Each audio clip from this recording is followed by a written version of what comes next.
시편 62편 1절에서 12절까지 말씀을 교독합니다.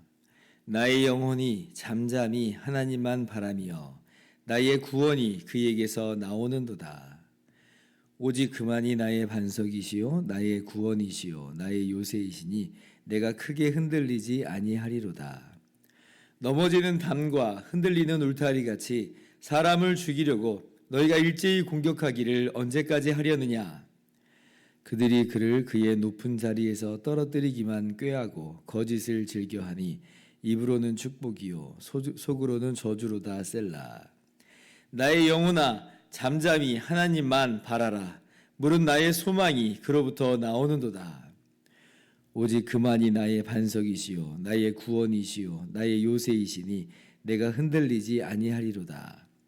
나의 구원과 영광이 하나님께 있으며 내 힘의 반석과 피난처도 하나님께 있도다.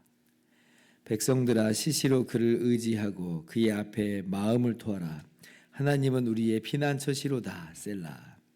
아 슬프도다. 사람은 입김이며 인생도 속임수이니 저울에 달면 그들은 입김보다 가벼우리로다. 포악을 의지하지 말며 탈취한 것으로 허망하여지지 말며 재물이 늘어도 거기에 마음을 두지 말지어다.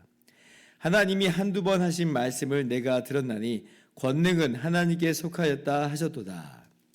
주여 인자함은 주께 속하오니 주께서 각 사람이 행한 대로 갚으심이니이다. 아멘. 할렐루야. 하나님의 크신 은혜와 평강이 오늘도 변함없이 여러분 가운데 가득 넘치기를 주님의 이름으로 축원합니다. 오늘 시편 62편의 내용은 옛날에 CCN 가수인 그 송정미 사모님이 오직 주만이라고 하는 그러한 타이틀로 불러서 아주 유명하게 된 시편입니다. 나의 영혼이 잠잠히 하나님만 바라며 하는 그 찬양을 아마 여러분도 아실 거예요. 이제 그게 이제 오늘 62편을 배경으로 이제 그렇게 작사 작곡이 이제 되었습니다. 그 곡을 쓰신 분이 누구냐면 좋은 씨앗의 이유정 목사님이신데요. 예전에 제가 저희 동기 목사님이 개척할 때 설립 감사 예배를 이제 드리는데 그때 이제 이유정 목사님이 오셨어요. 그래서 그때 축가처럼 이렇게 찬양을 하시는데 그때 불렀던 노래가 또 이 노래입니다. 오직 주만이. 근데 이제 그때 그 찬양을 듣는데 감동이 막 와요. 막 속에서 막 따라 부르고 싶은 마음도 있어요. 저만 그런 게 아니라 앉아 있는 모든 사람들이 다 그런 마음이었던 것 같습니다. 왜 그럴까요? 물론 오늘 본문 말씀의 식구가 아름답고 또 그 곡조가 익숙하기 때문에 막 따라 부르고 싶은 마음이 불쑥 올라온 것도 있지만, 근데 근본적으로 어떻습니까? 우리네 인생이라고 하는 것은 참으로 주님 아니면 아무것도 할 수 없는 상황에 처할 때가 참 많기 때문에 그렇습니다. 1절 보시면 그렇잖아요. 나의 영혼이 잠잠히 하나님만 바라며 나의 구원이 그에게서 나오는도다. 하나님만 바라며 주님만 바라봅니다. 근데 이제 하나님을 바라보는데 왜 잠잠히 바라보는가? 지금 이게 평안한 그런 상황은 아니거든요. 이 3절 4절 보면 지금 다윗을 반대하는, 다윗을 지금 괴롭히는 그런 세력들 속에서 그렇게 잠잠히 이제 하나님만 바란다는 건데 왜 잠잠인가? 왜냐하면 이런 것 같아요. 다른 데다가는 하소연할 데가 없는 거예요. 그러니까 이제 잠잠이죠. 입 다물게 되잖아요. 지금 다른 데 대고 여기저기 막 얘기하는 그런 형태가 될 수가 없는 겁니다. 하나님만 바라니까 잠잠이에요. 억울하고 또 변명하고 싶은 마음이 굴뚝이지만 그러나 전혀도 막 먹히지 않는 상황이에요. 그러니까 입이 딱 다물어져요. 한편으로는 주님께 다 맡긴다라고 하는 그런 의미 속에서 이 잠잠이라고 하는 그런 표현이 사용이 된 것으로 그렇게 이해가 됩니다. 난 주님만 의지하고 주님께만 맡깁니다라고 하는 거죠. 아마 이런 의미들을 전부 다 내포하고 있는 것으로 보여요. 정말 그렇습니다. 하나님 외에는 우리가 해결할 수 있는 방법이 없을 때가, 그런 일에 처할 때가 참 많죠.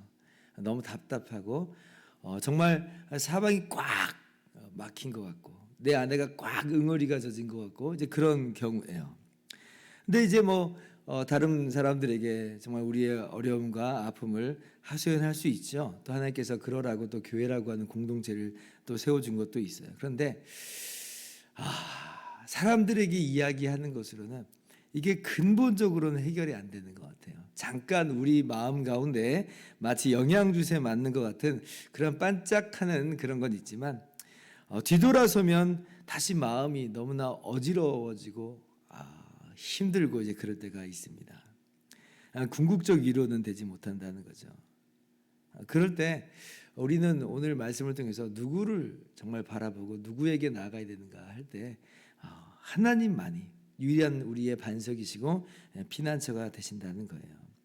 2절 말씀, 오직 그만이 나의 반석이시요 나의 구원이시요 나의 요새이시니 내가 크게 흔들리지 아니하리로다. 주님께 나아갈 때 우리가 흔들리지 않는 그러한 진정한 든든함과 안식과 평안을 누리게 된다는 거지요. 반석이다라고 하는 이 표현이 시편에 굉장히 많이 나오는데 무슨 의미일까?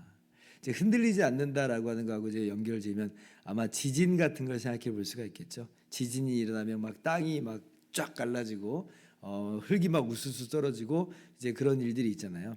근데 이제 반석 위에 우리가 딱 있을 때는 우리가 그 모든 흔들림 속에서도 그래도 안전할 수 있다는 거죠. 예를 들면 이제 우리 얼마 전에 기사도 보면 싱크홀 같은 거 있잖아요. 도로가 아스팔트 같은 게 쫙 깔려 있는데 갑자기 도로 한가운데가 푹 파여버려 가지고 차가 떨어지고 사람이 떨어져서 크게 다치는 그런 일이 있습니다. 싱크홀이라고 하는 게 그렇더라고요. 이제 그 밑으로는 상수도가 파열됐든지 아니면 지하수가 막 이제 흐르고 있든지 그렇대요. 그러면 그게 이제 그 흙을 쓸고 내려가 버린다는 거죠. 그러면 이제 거기에 갑자기 이제 도로가 푹 파이는 그런 싱크홀 현상이 벌어진다고 하는데, 근데 이제 그런 흙이 아니라 반석 위에 있다고 하면 이제 그럴 리는 없는 거예요. 갑자기 내 발밑이 쑥 꺼지는 이제 그런 일은 없는 겁니다. 흔들리지 않는 거예요. 반석 위에 서 있으면 그렇습니다. 요새시다 마찬가지로 이런 뜻 같아요. 무슨 전쟁 중에 막 총알이 막 이리 날아다녀요. 이제 그러면 거기에서 내가 확 터진 그런 공간에 있으면 막 총 맞고 막 폭격 맞고 그렇게 막 죽을 수 있잖아요. 그런데 요새에 있으면 그 날아다니는 총알을 피하는 거예요. 그런 위협과 그런 이 공격에서 안전할 수 있다. 그래서 흔들리지 않는다. 누가 그렇다는 거예요? 하나님이 우리에게 반석이 되시고 하나님이 우리에게 구원이시며 요새가 되신다는 겁니다. 그러니까 주님께 피하는 것이야말로 정답이다. 그래야지 우리가 흔들리지 않지, 다른 곳으로 피하는 것은요 근본적으로 흔들리는 내 마음을 붙잡아 줄 수가 없다는 겁니다. 왜 그래요? 3절 4절 보면 억울함이 있어요. 답답함이 있어요. 사람들이 우리를 공격합니다. 넘어지는 담과 흔들리는 울타리 같이 사람을 죽이려고 너희가 일제히 공격하기를 언제까지 하려느냐. 이 사람들이 어쩌면 지금까지는 나의 담과 울타리가 되었던 사람처럼 보여. 그러나 지금은 오히려 이 사람들이 오히려 나를 더 해요. 넘어지는 담이 돼버렸고 흔들리는 울타리같이 나를 더 공격한다. 심지어 나를 나의 높은 자리에서 끌어내리기에 바쁘다. 모함하고 험담하고 거짓과 술수를 쓰면서 그렇게 우리를 어렵게 한다는 겁니다. 이런 일을 당하면 사람이 얼마나 힘들어요. 거짓으로 모함을 당하고 험담 겪고, 그래서 자꾸 끌어내리려고 하는 일을 겪으면 정말 사람들이 정말 그 안에서 정말 못 견디죠. 근데 그때 막 같이 우리가 막 이렇게 화내면서 싸울 수도 없는 노릇이고, 그리고 또 다른 사람들에게 아무리 하소연해봤자 이게 마음이 풀려지지가 않고, 어떻게 하면 좋은가?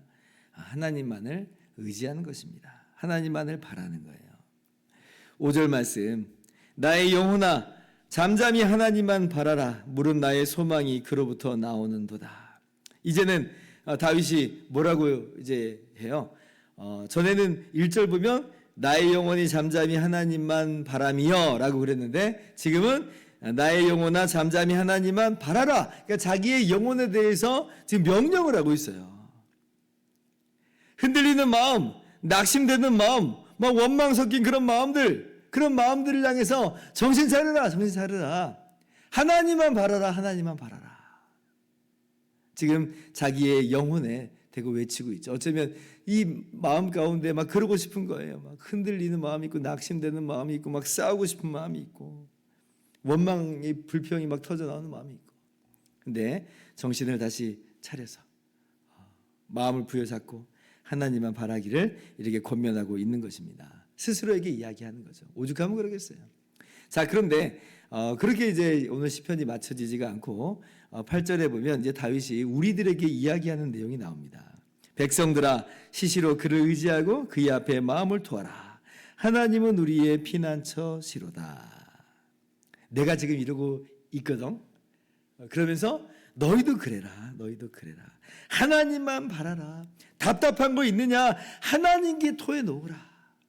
하나님께 토해놓으라. 하나님이 들으신다. 하나님이 우리의 피난처가 되신다. 한마디로 말하면 우리 하나님만 바라자. 이런 말이에요. 오늘 시편의 배경이 어떠한 구체적인 배경을 갖고 있는지는 잘 모르지만 우리가 다윗의 일생을 통해서 이 말씀이 참으로 진리라고 하는 걸 잘 알고 있죠.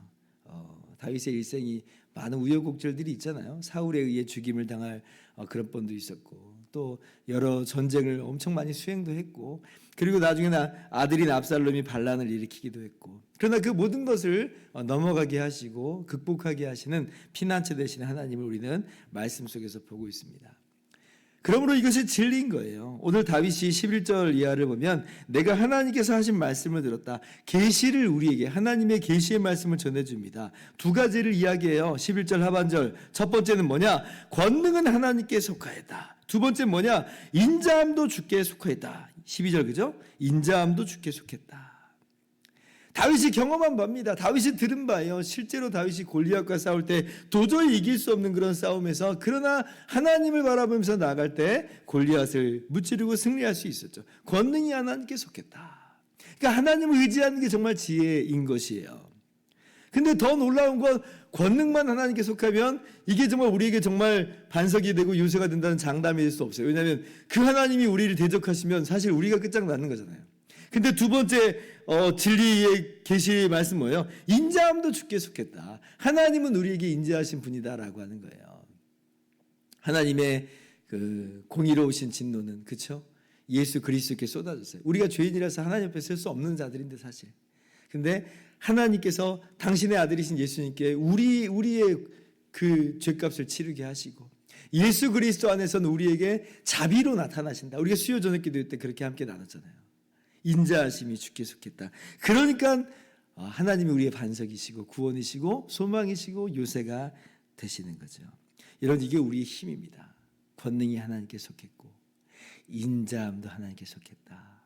그래서 우리는 하나님만 잠잠히 바랄 수가 있는 거예요. 그러면 오늘 우리가 어떤 삶으로 살 것인가 라고 할 때 결론은 그거죠.